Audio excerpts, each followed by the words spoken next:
Right.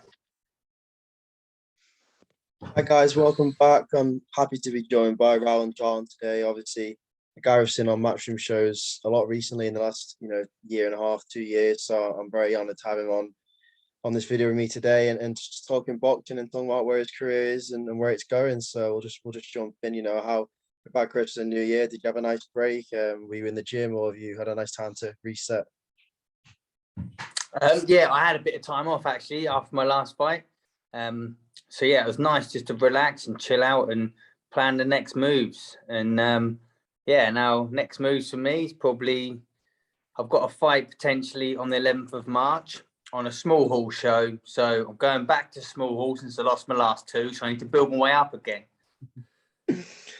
Yeah, I'll jump straight in with that then, because I was going to say I looked on BoxRec before this, and obviously it had you on in Norwich and 11th of March with no opponent yet. How are we looking? Can you tell us any more on that front?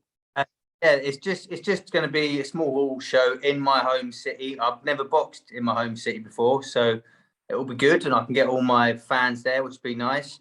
Haven't got an opponent or anything. I think we're just going to go have a couple of probably easier fights in my home city, get a couple of wins, get my confidence back. Because obviously having my last two fights were tough fights. I've had my last three fights been undefeated opponents and all been pretty tough. So it's nice. It'd be nice to get back to winning ways and have a nice easy opponent. Hopefully beat someone up. That's the name of the game. I mean, like you say, you're only about, was it you had 9 fights in or 10 fights in now in your career? 9 fights, yeah. So I've not really had that many either. Yeah, exactly. So I mean, to be jumping in when you did with those fighters, I mean, you do deserve it. That's why people do like you, because you've, and obviously your personality as well. But I mean, you jumped in early doors with good fighters. I mean, obviously it's only going to put you in good stead going forward, isn't it? Yeah, it is. Yeah, and I've never wanted to really go the journeyman route. So like fight like 10, 11, 12 journeymen. And I've always found like I want to fight people that want to come to fight, because that's what makes me, that's what the best of me comes out then. If someone comes at me, they're trying to take me out, and then that's what's more exciting, isn't it? And like at the end of the day, it's not just about just boxing and always winning and all that. It's about entertainment, and I want to entertain, and I enjoy having a good scrap.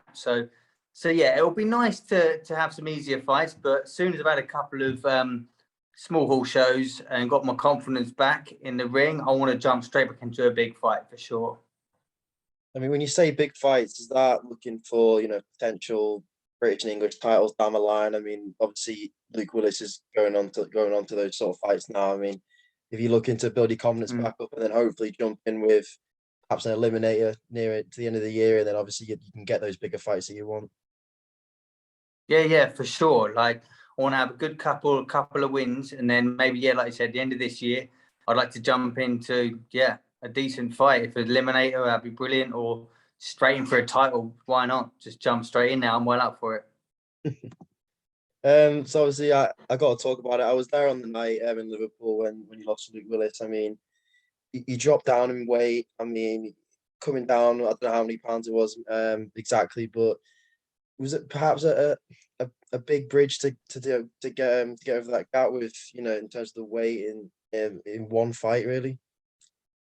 Well, yeah, a lot of people were saying that about the weight jump, but when I first fought Joe Laws and Marku, they were both at welterweight, and they were massive. Like I've never been a welterweight at all. Like I could really see that in the weigh-in when me and Marku weighed in, and normally I could win the gun show, but he put his up and he was so wide everywhere, and I just thought it's not my way.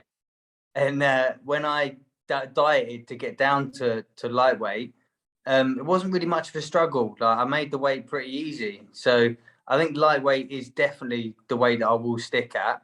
It's just a few things to get used to. Like obviously the speed of the lightweights is a bit more and stuff, but my power is going to be even more at lightweight. So I would like to stay at that weight, I think. Yeah, that's what I thought going into the fight. I mean, obviously I thought you're going to win the fight coming in, on the night. With the power, I just thought you'd be able to really trouble someone who perhaps, he wasn't tested as you've been tested. So I just thought perhaps you're going to get the win on the night. But obviously, was there a case with him perhaps being slightly slightly better than you thought he would be? Yeah, the thing is with the style, like his style will give anyone trouble. Like he does what he has to do to win the fight, but he kind of runs off and just picks some jabs in. For me, that's a nightmare style. Like I don't need that. So I kind of knew that what way it could go, and he done exactly what I expected him to do, and it was frustrating because I'm thinking like let's just have a fight, stop running off, just slow down. But obviously that plays into my hands. So he done everything he had to do to win the fight. He was as good as I expected him to be. I just wish I didn't box as good as I could have done. I could have jumped on him a little bit quicker. Like when it got to the 10th round, I knew that I was down on points. I thought I have to knock him out to win. And I went in there to take him out. And if that was a 12-round fight, then I would have got him in the other 2 rounds. But I wish I'd come out as strong as I did in the 10th, in like the 8th, and it could have been a different story. But it is what it is. You lesson learned kind of thing. Yeah, no, absolutely no shame in losing to him because a lot of us were, for us, a lot of them seen him for the first time, and obviously he did have really, really good feet, and he was a really tricky customer, and he did take that time to adapt. And we all said near the end you were coming back into it strong, and I did think you were close to getting the stoppage in the end. I thought you were starting to land and started to close the distance. I think maybe he tired a little bit because he was obviously so energetic for the whole fight. He did land a few times as well. I'm guessing that it didn't really seem to back you off or anything. Was there much power there to be worried about? Or was like you said, it's just more boxing skills that did. Yeah, I mean his boxing skill was good. He's like I said, his footwork and the distance was very good. He was just good at that. And power wise, no, I didn't really feel it. Like I think fighting at welterweight and then getting bashed up by Florian Marku, I feel like the punch power for lightweights won't be a problem for me. Yeah, exactly. That's definitely one thing to yeah. It's going to be a big factor, I think, going forward. So like you say, tell me about the matchroom experiences you've had because obviously you've been on a few, you've been a regular feature really in the last year and a half. Obviously after those fights, how blessed for you to be on a card like those cards that you were on, and obviously the Liverpool was a mega card as well. Even if you did lose, it was a very special occasion to be a part of something like that. Yeah, it was massive. I really enjoyed it, and I mean, dropping back to the small hall. I mean, it's got to be done. You've got to take a few steps back to then really propel forward sometimes. But I will miss that sort of big stage and stuff. I will 100% be back on the big stage, hopefully by the end of the year. But all the experience was brilliant. Like you cannot beat it. Yeah, I mean it looks amazing, and obviously it's the biggest you can get in this country. I mean, like you say, I was going to ask you. I'm sure you're itching to get back there, but obviously it's the big stage. Yeah. Is Luke Willis rematch perhaps something you'd want in the future again? Maybe not this year, but maybe if it came up, would you jump on it again? Yeah, 100%. Yeah, 100%. I'll just literally run at him and I'll pin him down within the first round next time. I won't be trying to box him because let's face it, I'm not really the best boxer in the world. I'm a flat-footed power puncher that wants to take his head off. So yeah, I'd 100% rematch him, but I would be on him. Yeah, I mean that would be it'd be such an interesting rematch. Like you say, you would just have to go at him from round one, and I think that would really, yeah, I think that would shake him up really because when he did start to land later on, I think he did start to feel the power a bit, and there was a lot of holding and doing what he had to do. I Yeah. mean, was it frustrating on the night because with the crowd was just so it was 100% for him pretty much because it was the Liverpool crowd, and I mean, there was one guy behind me literally stood up the whole fight screaming every time he landed half a glancing jab, Yeah. and literally it was ridiculous. He must have been shattered by the end. But I mean, when you're against that sort of the crowd like that, and do you hear it? Does it affect you, or are you just using it to to throw harder I punches? Yeah, I don't really mind it. I don't mind the fact that it had all of his crowd screaming for him. It does sort of spur me on because I think, God, if I do knock you out, it's going to be funny. Like, but yeah, it's just trying to land that shot. But it's a bit frustrating having someone holding and running a lot.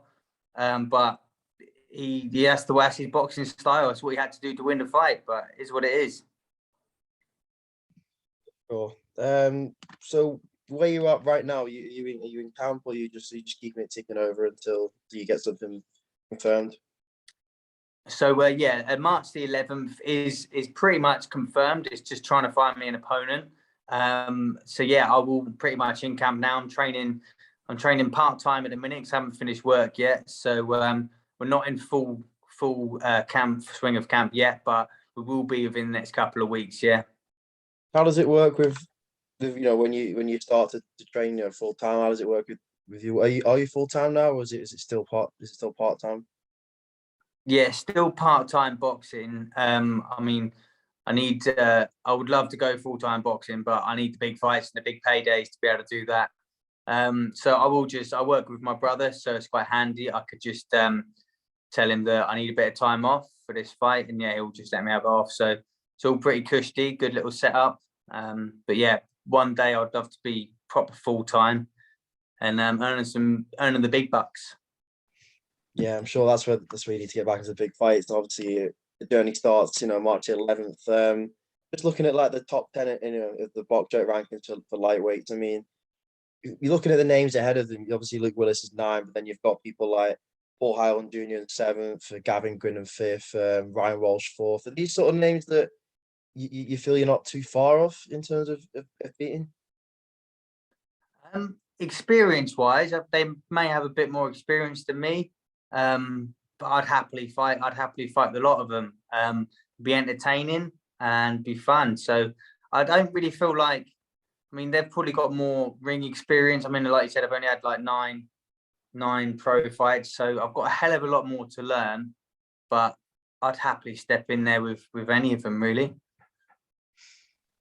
Yeah, I'm sure you will. So just give me a sort of perfect sort of 2022 if you could sort of predict it for yourself. Okay, so I won a knockout March 11th, maybe another knockout, where we say about May, June, and then Matchroom to ring me and say, we've got you a massive fight. And yeah, let's go. Get in there, knock them out and get a title. That'd be the plan. I want to win every single fight this year. I'm going in there with everything. Right now, I feel like I'm on the brink where I've lost 2 fights. I've got nothing to lose. There's no pressure of keeping my undefeated record because that's gone. So I'm going to go in there as relentless as possible. And no one's beating me this year. Love that. That's motivated me to go out for a run after this. So, yeah. Nice one. Thanks so much for your time. Obviously, I'll have it on social media. So if you try and give it like a favorite or something, if you can, just help it. Yeah. A bit. But yeah, nice one. Take care, and hopefully, yeah, maybe we can link back up for after March 11th or after another fight sometime. Yes, mate. No problem. We can definitely do that. Nice one. Cheers, mate. Take care. Right. Bye-bye.